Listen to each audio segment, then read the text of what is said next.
నమస్తే తెలుగు న్యూస్కి స్వాగతం. ఇంకా మిస్టరీగానే ఉంది పరకామణి ఏవిఎస్ఓ సతీష్ కుమార్ హత్య. ఏం జరుగుతుంది ఈ కేసులో? ఎటువైపుకు వెళితే అసలు విషయాలు బయటకు వచ్చే అవకాశం ఉంది? అఫ్సాన్ రాయేష్ గారు ప్రముఖ రాజకీయ సామాజిక విశ్లేషకులు ఉన్నారు. నమస్కారం రాయేష్ గారు. నమస్కారం. రాయేష్ గారు, ఈ 3-4 రోజులుగా జరుగుతున్న వ్యవహారం అంతా గమనించే ఉంటారు. కుటుంబ సభ్యులు కూడా హత్య అని ఆరోపిస్తున్నారు. హత్య కేసుగా కేసు నమోదు చేశారు. అంతా ఫైన్. కానీ వెళ్ళే క్రమంలో సీన్ రీకన్స్ట్రక్షన్స్ 2 సార్లు జరుగుతూ వచ్చాయి నిన్న మొన్న. కానీ ఇంకా మిస్టరీగానే ఉంది. ఏమన్నా క్లూస్ మీ కోణం నుంచి చూసినప్పుడు ఏమన్నా కనబడుతున్నాయా? అంటే యాక్చువల్గా ఏవిఎస్ఓ సతీష్ కుమార్ తను మరణం అంటే మనకి ఇంత క్రూషియల్ కేసు విచారణ జరుగుతూ ఉన్నప్పుడు ఆ విచారణలో అతను అసలు సిసలు వాస్తవాలు ఏంటి అనేది కనుక నోరు విప్పడం జరిగితే ఎవరికి ముప్పు ముంచుకురావడానికి ఆస్కారం ఉంది అనేది మనం ఆలోచన చేసినప్పుడు ఆ కోణం నుంచి విచారణ ఏ నిమిషానైతే మొదలవుద్దో ఆ నిమిషాన అసలు సిసలు క్లూస్ దొరకడానికి ఆస్కారం ఉంటుంది ఆ కేసులో. అంటే ఉదాహరణకి తను రెడ్ హ్యాండెడ్గా డాలర్ నోట్లు దొంగతనం చేస్తున్న పెద్ద జిఎం గారి మఠానికి సంబంధించిన రవికుమార్ని తానే డ్యూటీలో ఉండి తన సిబ్బంది ద్వారా అతను రెడ్ హ్యాండెడ్గా పట్టుకున్నారు. పట్టుకొని అతన్ని పోలీస్ స్టేషన్కి హ్యాండ్ ఓవర్ చేశారు. అతనే ఫిర్యాదుదారుడిగా కేసు నమోదు చేశాడు. కేసు నమోదు చేసినప్పుడు వాస్తవంగా అక్కడతోటి అతని ప్రమేయం అయిపోయింది. అంటే ఒకసారి ఒక వ్యక్తి దొంగతనం చేస్తున్నప్పుడు రెడ్ హ్యాండెడ్గా ఆ దొంగ సొమ్ముతో కూడా పట్టుకొని పోలీసులకి హ్యాండ్ ఓవర్ చేసిన తర్వాత ఫిర్యాదుదారుడిగా ఇతని పాత్ర ముగిసిపోద్ది అక్కడ. అంతే కదా. అక్కడ పోలీసులు ఎలా వ్యవహరించారనేది ఇక్కడ క్రూషియల్. ఎందుకంటే దొంగ సొమ్ముతో దొరికిన రవికుమార్ని ప్రభుత్వ సొమ్ము, ఆ దేవస్థానం సొమ్ము అంటే ప్రభుత్వ సొమ్మే, ప్రభుత్వ సొమ్ముని దొంగతనం చేస్తున్న వ్యక్తిగా ఆ విధమైన సెక్షన్స్ అంటే ప్రివెన్షన్ ఆఫ్ కరప్షన్ యాక్ట్ అంటారు, సెక్షన్ 409 పెట్టాలి. అలా కాకుండా ఈ 379, 380, 381 ఏదో పెట్టారు అని చెప్పని విన్నాం మనం. ఆ విధమైన సెక్షన్స్ ఎందుకు పెట్టారు అని చెప్పని ఇవాళ అతన్ని ఆ రోజు ఐఓగా ఉన్న అధికారిని రీసెంట్గా CID additional DG Ravishankar Ayyanar గారు విచారించారు.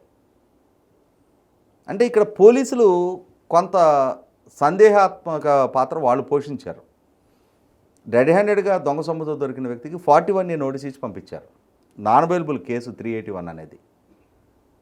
అతన్ని అరెస్ట్ చేసి రిమాండ్కి పంపాలి, పంపకుండా 41A నోటీస్ ఇచ్చి పంపించారు.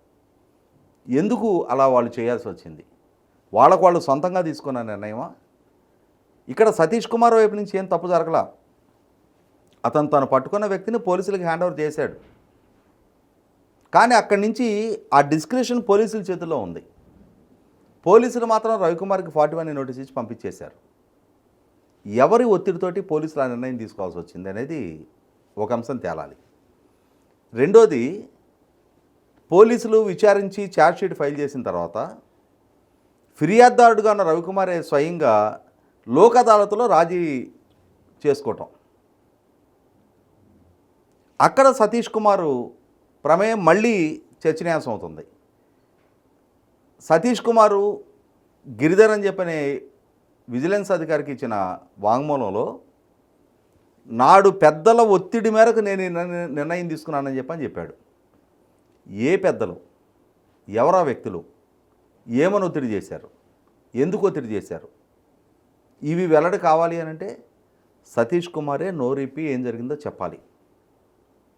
మరి సతీష్ కుమారు నోరు మూసేస్తే అసలు సిసల వాస్తవాలు తెలిసిన వ్యక్తిని అతన్ని వాంగ్మూలం నమోదు కాకుండా ఆపేయగలిగితే ఎవరు బయటపడకుండా కాపాడబడతారు.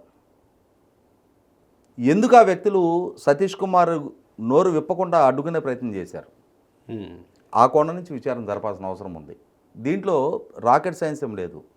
రవికుమార్ కుటుంబానికి సంబంధించిన కొన్ని ఆస్తులు 26 2868/23, 2869/23,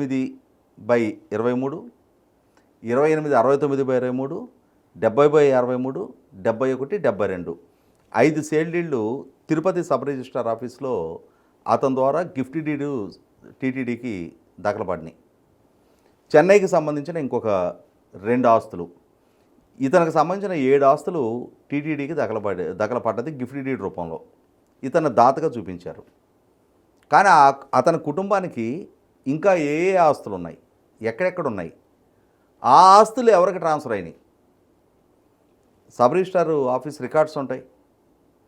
రవికుమార్ అయినా సరే తనని విచారించి ఆ వాస్తవాలు నిర్ధారణ చేసుకోవాలి.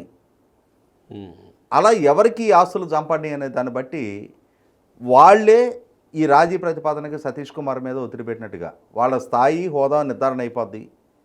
లేదు బినామీ వ్యక్తుల పేరిట ఆస్తులు బదలాయింపు జరుగుంటే వాళ్ళు ఎవరికి బినామీగా ఉన్నారు, వాళ్ళతో యాక్సెస్లో ఉండేది ఎవరు, వాళ్ళకి వాళ్ళ గత కొన్ని సంవత్సరాల కాల్ రికార్డ్స్, వాళ్ళ బ్యాంకు లావాదేవీలు, వీటినన్నింటినీ నిర్ధారణ చేయడం పెద్ద విషయం కాదు. ఇవాళ సతీష్ కుమార్ని చంపేసి మేము ఏదో శాశ్వతంగా సాక్ష్యాలు కనుమరుగు చేశామని చెప్పని ఎవరైనా ఫీల్ అయినా, ఇక్కడ సతీష్ కుమారు తానేం తప్పు చేశాడు కాబట్టి అని చెప్పని తాను గిల్టీగా ఆత్మహత్య చేసుకోవాలి. ఒత్తిడి తట్టుకోలేక అనేది వైసీపీ వాళ్ళు చెప్తున్నారు. అంటే ఏ ఒత్తిడి, ఏ రకమైన ఒత్తిడి?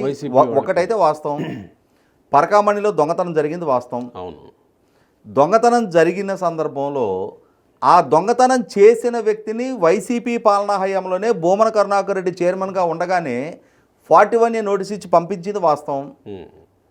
ఎందుకు పంపించారు 41A నోటీస్ ఇచ్చి అనేది వివరణ ఇవ్వాల్సిన భూమన కరుణాకర్ రెడ్డి దానికి సంజాయిషి ఇవ్వకుండా తన పాలక మండలిలో జరిగిన ఈ దొంగతనాన్ని ఆ రోజు సమర్థంగా హ్యాండిల్ చేయకుండా దొంగతనం కేసుని లోక్ అదాలత్లో రాజీ చేసుకోవటం ఇప్పటిదాకా మనం ఎప్పుడు ఎక్కడ కని విని ఎరగం. ఎందుకంటే లోక్ అదాలత్తో నాకు కూడా కొంత అనుభవం ఉంది. ఇవాళ గ్రామీణ ప్రాంతంలో సుదీర్ఘకాలం స్థానిక రాజకీయాల్లో ఉన్న నాకు ఈ ఘర్షణల కేసులు, అలాగే మ్యూచువల్ కన్సెంట్ మీద డైవర్స్ కేసులు లోక్ అదాలత్లో ఎలా పరిష్కారం అవుతాయో నాకు కూడా అవగాహన ఉంది. డబ్బు ఇచ్చి పుచ్చుకునే ప్రామిసరీ నోట్ల డిఫాల్ట్ ఇష్యూస్ కూడా లోక్ అదాలత్లో పరిష్కారం అవుతాయి. దొంగతనం కేసులు లోక్ అదాలత్లో పరిష్కారం కాకూడదు. అయినా సరే తాను పాలక మండలి చైర్మన్గా ఉండగా లోక్ అదాలత్లో ఎందుకు పరిష్కారం చేయించాడో మొట్టమొదటి భూమన కరుణాకర్ రెడ్డి వివరణ ఇవ్వాలి. దాని మీద విచారం జరుగుద్ది. ఎందుకు నువ్వు రాజీ ప్రతిపాదన చేసావు అని చెప్పని అతన్ని ప్రభుత్వం విచారిస్తుంది. ఎవరి ఒత్తిడితో అవుట్ ఆఫ్ ది బాక్స్ వెళ్ళి అతను ఆ రోజు రాజీ ప్రతిపాదనకు ఒప్పుకున్నాడో అది నిర్ధారణ కావాల్సి ఉంది. ఆ రోజు అతను ఒత్తిడి పెట్టింది ఎవరో నిర్ధారణ కావాల్సిన అవసరం. వరకు చెప్పిన విషయాలను బట్టి ఒకవేళ సతీష్ కుమార్ ఆ రోజు విచారణకి అటెండ్ అయ్యి ఉంటే గనక 16వ తేదీన 15వ తేదీన విచారణకి అటెండ్ అయ్యి ఉంటే ఏ అంశాలు బయటకు వచ్చి ఉండేవి? మొట్టమొదట ఒక దొంగతనం కేసుని లోక్ అదాలత్లో రాజీ ప్రతిపాదన పెట్టించింది ఎవరు ఒత్తిడి మేరకు ఇతను తానే ఫిర్యాదుదారుడిగా ఉండి తానే రాజీ ప్రతిపాదన. అతను ఒక సర్కిల్ ఇన్స్పెక్టర్. అవును, కాబట్టి అతనికి ఐపీసీ గురించి, పీనల్ కోడ్ల గురించి, జ్యుడిషియల్ ప్రొసీడింగ్స్ గురించి స్పష్టమైన అవగాహన ఉన్న అధికారి. అతను కానిస్టేబుల్గా చేరి తర్వాత మళ్ళా ఎస్ఐగా సెలెక్ట్ అయ్యి సీఏగా ప్రమోట్ అయ్యి వాళ్ళ సీఏగా విధులు నిర్వహిస్తున్న వ్యక్తి. చట్టం గురించి అవగాహన లేని వ్యక్తి కాదు అతను. తాను చేస్తున్నది తప్పని తెలుసుండి తప్పు చేయాల్సి వచ్చిన నేపథ్యంలో ఎందుకు ఎవరి ఒత్తిడితో అతనే స్వయంగా విజిలెన్స్ అధికారి గిరిధర్కి పెద్దల ఒత్తిడి మేరకు రాజీ ప్రతిపాదనకు ఒప్పుకున్నాను అని చెప్పని అతను వాంగ్మూలం ఇచ్చున్నాడు. ఏ పెద్దలు అతనే అలా ఒప్పించిన గద్దలెవరో అనేది ఖచ్చితంగా నిర్ధారణ అయ్యి ఉండేది అతను కనుక విచారణకు హాజరయ్యి ఉన్నట్టయితే. అతను తప్పు చేయలే. రవికుమార్ ఆస్తులు అతనికి సంక్రమించలా. ఎవరో పెద్దలు ఆ ఆస్తులు బదలాయింపులు చేసుకొని వాళ్ళకి ఆ ప్రతిఫలం ముట్టింది కాబట్టి ఇతని లాంటి ఒక ఉద్యోగిని ఒత్తిడి పెట్టి అతను కకృతిపడే వ్యక్తి అయి ఉంటే రవికుమారు రెడీ హ్యాండెడ్గా ఆ డాలర్లు దాచుకుంటా ఉన్నప్పుడు అతన్ని ఆ వీడియో అతను ఎదురుగా పెట్టి అతనితో సెటిల్మెంట్ చేసుకొని ఉండేవాడు. అతను పోలీస్ స్టేషన్కి తీసుకెళ్ళి ఫిర్యాదు ఎందుకు ఇస్తాడు? అవును కదా. అరే బాబు, నువ్వు ఇదిగో డాలర్లు కొట్టేస్తున్నావు, మేము సీసీటీవీ ఫుటేజ్ ఆధారంగా మాకు నిర్ధారణ అయింది, ఏం చెప్పు, నీకు నాకు బేరం అని చెప్పని బేరం మాట్లాడుకుని ఉండేవాడు. కానీ అతను తన ఉద్యోగ విధులకి కట్టుబడి ఉండి నీతిగా నిజాయితీగా అతని దగ్గర దొరికిన డాలర్లతో సహా పోలీస్ స్టేషన్కి అతను తీసుకెళ్ళి సరెండర్ చేయించాడు. పోలీస్ స్టేషన్లో పోలీసులు మేనేజ్ చేసి రవికుమార్ని కాపాడుతూ వచ్చిన వ్యక్తులు ఎవరో? ఎందుకని అరెస్టు చూపించి జైలుకి పంపించకుండా అతనికి 41 నోటీస్ ఇచ్చి పంపించారు? ఆల్రెడీ సిఐ జగన్మోహన్ రెడ్డి అతను విచారణ ఎదుర్కొంటా ఉన్నాడు. ఎవరి ఆదేశాలతో నువ్వు ఈ విధంగా చేయాల్సి వచ్చింది అని అతను ఇచ్చే వాంగ్మూలం అతను ఇచ్చున్నాడు సిట్కి. ఏ విధమైన వాంగ్మూలం ఇచ్చున్నాడో రేపు సిట్కు న్యాయస్థానం దృష్టికి తీసుకెళ్ళుద్ది. కానీ పోలీసులు డీవేట్ అయ్యారు. అదే సందర్భంలో లోక్ అదాలత్లో ఒకసారి పోలీసులు ఛార్జ్షీట్ ఫైల్ చేసిన తర్వాత ఇమ్మీడియట్గా లోక్ అదాలత్లో రాజీ ప్రతిపాదన సతీష్ కుమార్ ద్వారా పెట్టించిన వ్యక్తులు ఎవరు? సతీష్ కుమార్కి ఏం సంబంధం? సతీష్ కుమార్కి తను రాజీ చేసుకోవాల్సిన నెక్స్ట్ తనకేమో తను ఒక అధికారిగా తన విధులు తను చేశాడు. అంటే ఇక్కడ ఓవరాల్గా రవికుమార్ అనే వ్యక్తి చిన్న వ్యక్తి కాదనేది అర్థమవుతుంది. రవికుమార్ వెనక చాలా పెద్ద శక్తులు ఉన్నాయనేది అర్థమవుతుంది. రవికుమార్ వెనక శక్తులు లేవు. రవికుమార్ అక్రమంగా సంపాదించిన ఆస్తుల మీద కన్నుబడిన వ్యక్తులు. ఓకే, రవికుమార్ దగ్గర ఈ 100 కోట్ల రూపాయల ఆస్తులు కళ్ళ ముందు కనిపిస్తూ ఉన్నాయి కాబట్టి అతను చేసిన దొంగతనాన్ని అతను ఎదురుగా పెట్టి, నేను ఇందాక చెప్పింది అదే, సతీష్ కుమార్ చెయ్యని పని పెద్ద వ్యక్తులు చేశారు. Okay okay. అంటే సతీష్ కుమారు ఈ రవికుమార్ దొంగతనం చేస్తున్నది రెడ్ హ్యాండెడ్గా చూసి కూడా రవికుమార్తో ప్రైవేట్ పంచాయతీకి సతీష్ కుమార్ చేయలా. కానీ ఈ పెద్ద వ్యక్తులు నువ్వు ఈ దొంగతనానికి పాల్పడ్డావు కాబట్టి, నువ్వు ఇన్ని ఆస్తులు సంపాదించావు అనేది నిర్ధారణ అయింది కాబట్టి, నీకు ఇన్ని ఆస్తులు ఉన్నాయనేది మాకు కూడా తేలిపోయింది కాబట్టి, మరి ఇప్పుడు ఏంటి దీని వ్యవహారం? నిన్ను బహిర్గతం చేసి స్వామివారి సొమ్ము ఈ విధంగా హుండీ సొమ్ము కొట్టేస్తున్నాడు అని చెప్పని ఇవాళ నిన్ను బయట పెట్టమా, లేదు ఏదైనా మనం సెటిల్మెంట్ చేసుకుందామా? ఇతని చేత ఆ సెటిల్మెంట్ చేసే క్రమంలో ఎటు తిరిగి కేసు నమోదైంది కాబట్టి చట్టపరంగా ఇతని నుంచి కొంత మేము స్వామివారికి నష్టపరిహారం కట్టించాము అన్నట్టుగా స్వామివారికి కొన్ని ఆస్తులు బదలాయింపు చేయించి మిగిలిన ఆస్తులు వీళ్ళు కొట్టేశారని కదా ఇప్పుడు వస్తున్న ఆరోపణలు. ఎవరు కొట్టేశారు, ఏ ఆస్తులు కొట్టేశారు, ఎవరెవరు కలిపి పంచుకున్నారు, ఇవి నిర్ధారణ కావాలి అని అంటే సతీష్ కుమార్ తనని ఒత్తిడి పెట్టిన వ్యక్తులు ఎవరు అనేది తను కన్ఫెస్ అయితే చాలు. మరి ఇంత ఇది కళ్ళ ముందు కనపడుతున్నప్పుడు అయితే ఇక్కడ ఇంకొక అంశం ఉంది. ఎప్పుడైతే సతీష్ కుమార్ చనిపోయాడు అన్న వార్త వచ్చిందో, సతీష్ని చంపేశారు, సాక్ష్యాలను తారుమారు చేసే ప్రయత్నానికి పాల్పడుతున్నారు. ఆ రోజు బోమన కరుణాకర్ రెడ్డి పాలక మండలి చైర్మన్గా ఉన్న హయాంలో ఈ సంఘటన జరిగిన నేపథ్యంలో బోమన కరుణాకర్ రెడ్డో లేదు ధర్మారెడ్డో లేదు ఆనాడు టీటీడీలో కీలక విభాగాల్లో పనిచేసిన మిగిలిన అధికారులు లేదు అక్కడ స్థానికంగా ఉన్న వైసీపీ నాయకులు కలిసి హత్యకు పాల్పడ్డారని ప్రభుత్వం ప్రకటించాల. అవును. కానీ బోమన కరుణాకర్ రెడ్డి మాత్రం మరణం సంభవించింది అని తెలియగానే తాను మీడియా ముందుకు వచ్చి ప్రభుత్వ ఒత్తిడి మేరకు ఆత్మహత్యకు పాల్పడ్డాడు అని చెప్పని, అది హత్యో ఆత్మహత్య ఇంకా నిర్ధారణ కాల. అవును. ప్రభుత్వం చాలా బాధ్యతాయుతంగా ఇప్పటికీ కూడా ఈ విధమైన ఆరోపణల ప్రత్యారోపణలు జరుగుతున్నా కూడా అసలు ఆ మరణం ఎలా సంభవించింది అనేది సైంటిఫిక్గా నిర్ధారణ చేసుకోవడం కోసం 1-2 సార్లు బాధ్యతాయుతంగా వాళ్ళు సీన్ రీకన్స్ట్రక్షన్ చేస్తూ వాళ్ళు మొట్టమొదటి నిర్ధారణ చేసుకునే ప్రాసెస్లో ఉన్నారు. డాక్టర్లు పోస్టుమార్టం రిపోర్ట్లో అతని తల వెనక భాగంలో పదునైన ఆయుధంతో గాయపరిచిన గాయాలు ఉన్నాయని చెప్పినా కూడా ఇంకా పూర్తి స్థాయిలో ఇంకా అథెంటికేటెడ్ సమాచారం రప్పించుకున్న తర్వాత మాత్రమే దాన్ని హత్య, ఆత్మహత్య, ప్రమాదం అనేది అధికారికంగా ప్రకటించాలనే ఒక బాధ్యతతో ప్రభుత్వం వ్యవహరిస్తుంది. కానీ ఇక్కడ బోమన కరుణాకర్ రెడ్డి మాత్రం ప్రభుత్వాన్ని నిందిస్తూ సంఘటన జరగానే, అంటే ఎందుకు ఇంత అత్యుత్సాహ ప్రదర్శన బోమన కరుణాకర్ రెడ్డి వైపు నుంచి జరుగుతూ ఉంది, ఎందుకని ప్రభుత్వాన్ని దోషిగా ప్రభుత్వం బాధ్యతాయుతంగా వ్యవహరిస్తూ ఉన్నప్పుడు ముఖ్యమంత్రి మంత్రివర్గం మొత్తం కూడా విశాఖపట్నంలో సిఐఏ కన్వెన్షన్లో ఉన్నారు. ఇక్కడ అధికారుల స్థాయిలో వాళ్ళు కేసును పర్యవేక్షిస్తూ ఉన్నారు. కానీ భూమన కరుణాకర్ రెడ్డి ప్రభుత్వం మీద ఒత్తిడి పెట్టే ప్రయత్నం చేస్తూ ఉన్నాడు, ప్రభుత్వం మీద నిందలు మోపే ప్రయత్నం చేస్తూ ఉన్నాడు, ప్రభుత్వానికి దురుద్దేశాలు ఆపాదించే ప్రయత్నానికి పాల్పడుతూ ఉన్నాడు. అంటే ఇంతటి అత్యుత్సాహ ప్రదర్శన భూమన కరుణాకర్ రెడ్డి వైపు నుంచి ఎందుకు జరుగుతూ ఉంది, ఎందుకని సంఘటన జరగగానే దానికి రాజకీయపు రంగు మకిలీ పులిమే ప్రయత్నం భూమన కరుణాకర్ రెడ్డి వైపు నుంచి జరుగుతూ ఉంది అని అంటే అసలు సిసలు గుమ్మడికాయల దొంగ ఎవరంటే భుజాలు దడుకున్న నైజం భూమన కరుణాకర్ రెడ్డి వైపు నుంచి వ్యక్తమవుతా ఉంది. మీరు చూసే ఉంటారుగా వైసీపీ అఫీషియల్ ఫేస్బుక్ పేజ్లో చంద్రబాబు నాయుడు చేతిలో కత్తి పెట్టి అదే అంటున్నా. కాబట్టి ఇక్కడ గమనించుకోవాల్సింది ఏంటి అంటే చంద్రబాబు నాయుడు గారు ప్రభుత్వం కూడా ఆలోచించుకోవాల్సింది ఏంటి అంటే సాక్షాత్తు నడిబజార్లో ముఖ్యమంత్రిని కాల్చాలి అన్న రోజే జగన్మోహన్ రెడ్డి విషయంలో ప్రభుత్వం కఠినంగా వ్యవహరించున్నట్టయితే నేను ఏం మాట్లాడినా చాలామంది వద్దన్న ధైర్యం, ఆ విధమైన నైజం జగన్మోహన్ రెడ్డికి బలపడి ఉండేది కాదు.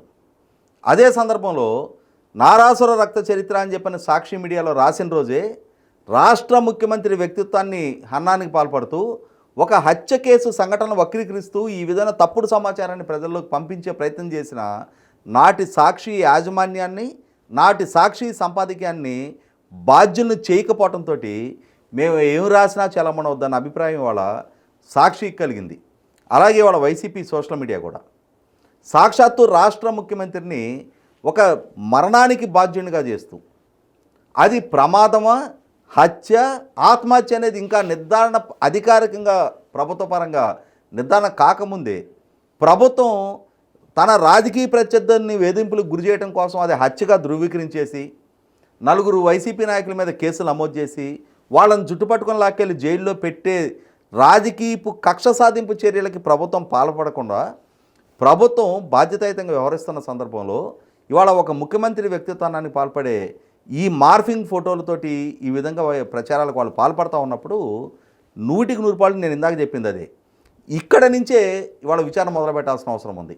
అసలు వీళ్ళెందుకు ఇంత అత్యుత్సాహ ప్రదర్శనకు పాల్పడతా ఉన్నారు, ఇవాళ వీళ్ళెందుకు నిష్కారణంగా ప్రభుత్వం మీద నిందలు మోపుతూ ఉన్నారు, వీళ్ళెందుకు భుజాలు తడుముకుంటా ఉన్నారు, వీళ్ళ ప్రమేయం ఏమైనా ఉందా, ఈ కోణం నుంచి విచారణ చేయాల్సిన అవసరం ఉంది. ఎందుకంటే ఇక్కడ ఖచ్చితంగా ఆ సంఘటన జరిగింది, ఆ రోజు రవికుమార్ని 41 నోటీస్ మీద విడుదల చేయించింది, లోక్ అదాలత్లో రాజీ జరిగింది భూమన కరుణాకర్ రెడ్డి హయాంలో. ఇవాళ ఎవరు ఒత్తిడి పెడితే రాజీ పిటిషన్ ఫైల్ చేశాడు అనేది సతీష్ కుమార్ నోరు విప్పితే సూపులో పడేది భూమన కరుణాకర్ రెడ్డి. కాబట్టి ఇక్కడ అసలు సిసలు దీంట్లో కేంద్ర బిందువు భూమన కరుణాకర్ రెడ్డి. కాబట్టి ఇవాళ భూమన కరుణాకర్ రెడ్డి చేస్తున్న ఈ అత్యుత్సాహ ప్రదర్శన కోణం నుంచి విచారణ జరపాలి. నా ఉద్దేశం సంజాయిషి ఇచ్చుకోవాల్సిన స్థితిలో భూమన కరుణాకర్ రెడ్డి మనం చూస్తుంటాం. ఉల్టా చోరు కొత్త వాళ్ళకో డాంటే అని చెప్పని భూమన కరుణాకర్ రెడ్డి కూడా తాను సంజాయిషి ఇచ్చుకోవాల్సి ఉండి, తాను ఇవాళ చట్టం ముందు దోషిగా నిలబడాల్సి ఉండి ఇవాళ ఇంకెవరినో సంజాయిషి కోరే ప్రయత్నం చేయటం, ఇంకెవరినో దోషులుగా చూపించే ప్రయత్నం చేస్తున్న తీరు 100కి 100 ఆక్షేపణీయం. ఇవాళ అంతిమంగా వేళ్ళన్నీ భూమన కరుణాకర్ రెడ్డిని వైపు వేలెత్తి చూపబడతా ఉన్నప్పుడు బాధితుడి కుటుంబ సభ్యులతో సహా ఇవాళ రాష్ట్ర ప్రజానీకం మొత్తం భూమన కరుణాకర్ రెడ్డి వైపు వేలెత్తి చూపిస్తూ ఉన్నప్పుడు ఇంకా నేను అమాయకుణ్ణి ఆణిముత్యాన్ని అని చెప్పని ప్రభుత్వం మీద నిందలు మోపే సాహసానికి భూమన కరుణాకర్ రెడ్డి ఒడిగడుతున్నప్పుడు 100కి 100 ప్రభుత్వం గతానికి భిన్నంగా కఠినంగా వ్యవహరించి తెరాల్సిన అవసరం ఉంది.